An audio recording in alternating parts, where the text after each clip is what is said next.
নমস্কার, রাধে রাধে। আজকে এমন এমন মঙ্গলবার এমন এমন রেসিপি করেছি। আজকে বানিয়েছি রাঁধুনি দিয়ে করলা, তিতা করলা শুক্তোর মতন বানিয়েছি, মানে চচ্চড়ি টাইপের। আচ্ছা, তারপরে বানিয়েছি ভেজ ডাল করেছি, ভেজ ডাল। তারপরে কাঁচা কলা দিয়ে আলু আলু একটা আলু দিয়েছি, আর তার সাথে আছে বেসনের পকোড়া, তরকারি, বাঁধাকপির ভাজা, তিল দিয়ে বাঁধাকপির ভাজা, তিল দিয়েছি, সরষা সম্বর দিয়েছি, কারি পাতা দিয়েছি। এই হলো এটা, এই পকোড়া বানিয়েছি, যে এই পকোড়াটা হয়েছে কারি পাতার পকোড়া, আর তার সাথে আছে শুক্তো।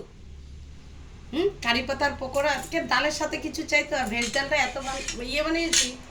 ছেলে আবার ফোন করে বলল, ছোট ছেলে বলছে, মাম্মি ভেজ ডাল বানিয়েছে যখন, আমার জন্য বাঁধাকপির পাতা এই ভাজা এইটা স্যালাড চাই, আবার এটা বানান।